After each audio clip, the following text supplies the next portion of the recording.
carefully. Listen to me carefully. If you are a person who's adamant about not giving to the poor, you're doing yourself a disservice. Trust me. If you don't see the need, if you don't see the revelation in this, if you still believe that every dollar you get, you must take it to the church first, if you don't see the need that before you even give it to the church, before you even give it to the pastor, that you supposed, if you don't see that you're supposed to give to the poor first, something wrong with you. You don't understand the rules. You are heavily indoctrinated with religion. This Bible tells you to give these monies to first, Luke 14. Read it. Luke 14, verses 12 to 14. Jesus speaking, and all in red. He says, now, when you have a feast, or when you have a distribution exercise and giving, he told you to give to first. He said, you don't call your friends or your co-workers or your supervisors, or don't even call your rich friends who, in turn, if you invite them and give them something, whenever they have something, they now going to invite you. He says, no, don't call none of them. Listen to what Jesus said. Jesus didn't even say give it to the pastor first. Jesus didn't even say give it to the church first. I didn't read that. See, I like rules. I didn't read that. Who did he say give your finances or your resources to first? He says give it to the lame, the maimed, the poor. But Jesus, they tell me give it to your church first. I don't know why they're telling you that. Are they Jesus or he's Jesus? Jesus is telling me who to initially, before I bring the first fruit. In fact, you know what? Let me take this baby home right here. I hear a lot about this first fruit stuff, right? Because I don't know these people who are not Levites collecting first fruit, but I can go. That's a whole new different story, right? Listen to me. Jesus made it clear. They will tell you, the pastors, well, we represent the Levitical priests. Well, show it to me in the law. Yeah, I could tell you I represent Methuselah. The proof of that would be in the Bible, and that ain't there. Jesus told us how to give to him. They say if you want to give to Jesus, bring your first fruit. And you're giving it to Jesus. Lies, pure lies. They should just gargle their mouth with peroxide. Lies. But when you give your first fruit to the church, you're giving it to lies. Pure lies.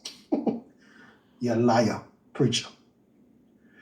You give it to the pastor, you give it to Jesus. You let me get incorrect. You is a liar. How do I give my money to Jesus? Jesus told you how. Give it to the poor. And when you give it to the poor, you're giving it to Jesus. That's what the Bible says. Y'all know I like to prove these things, right? Well, let's go. When I come back here, you can wrap up right now. So Matthew chapter 25, verse 31. Because we want to prove what does the Bible, specifically Jesus, how did he instruct us, his disciples, to give to him? Because he told us. No, we must give to Jesus. Don't get mixed up there. We have to give to Jesus. Make no mistake about it. So who do we give it to that represent Jesus? That's the real question. So Matthew 25, verse 31. Then the Son of Man. This is, everything I'm about to read you is Jesus saying this. This is in all read in my King James Version, which represent the words of Jesus. Jesus says, when the Son of Man, which is himself, shall come in his glory, and all the holy angels with him, then shall he sit upon the throne of his glory. Oh, I love it already. And before him shall he gather all nations. He's coming back to the earth now to judge. And he's going to gather all nations, the Americans, the Bahamians, people from Papua New Guinea, South America, Asia, UK, all nations, he said. And before him shall he gather all nations. And he shall separate them one from another, as a shepherd divide the sheep from the goat. And he shall set the sheep on his right hand, but the goats on his left. Then shall the King, which is Jesus, say unto them on his right hand, come, ye blessed of my Father, inherit the kingdom prepared for you from the foundation of the world. Now, what did they do to deserve this? Listen to verse 35 of Matthew 25. For I was hungry, and you gave me meat. Jesus says, y'all, the sheep, who was inherit the kingdom of heaven, I'm now going to give you what qualified you to now be a resident of the kingdom of heaven. In other words, I'm going to tell you why you go to heaven right now. Watch this. He says, when I was hungry, Jesus that is, you gave me meat. I was thirsty and you gave me something to drink. I was a stranger and you took me in.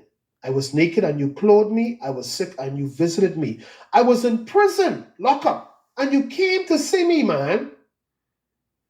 Verse 37 of Matthew 25. Then shall the righteous, these are the one who was inheriting the kingdom of heaven, because they're confused. And of course, the argument isn't, I don't deserve to go there. No, I won't go there. All I want to know, Jesus, don't get confused. Don't get mad and don't let me go up into my inherited place. All I want to know, Mr. Jesus, we don't remember seeing you. So this is where the confusion is. I don't remember feeding you. I don't remember clothing you and you being naked. Jesus, I mean, worst case scenario, you ain't even prison type. So I definitely didn't see you. I didn't go to no prison to help you with nothing. So verse 37 says, then shall the righteous answer him, saying, Lord, when saw we thee hungry and feed thee, or thirsty and gave you drink? Verse 38, when saw we thee as a stranger and took you in? Or you were naked and we clothed you? Verse 39, or when were you sick or in prison and we came to Jesus? You got us confused. Verse 40, I love that. Verse 40 of Matthew 25, and the King, which is Jesus, shall answer and say unto them, verily I say unto you, inasmuch as ye have done it unto one of the least, which is the poor, of these my brethren, you have done it unto me. Jesus just told you how to give to him. And he said, you're giving to him when you give to the poor.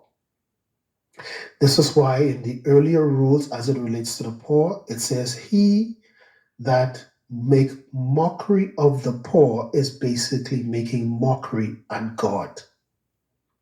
The Bible says, do not rob the poor because he is poor, because the Lord will plead his cause.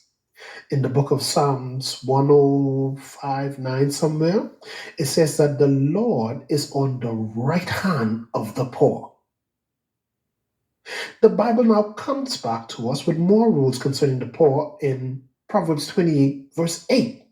He said, the evil man who gained his wealth by an evil way, God says, I'm going to cause him to give it to the person that will pity the poor.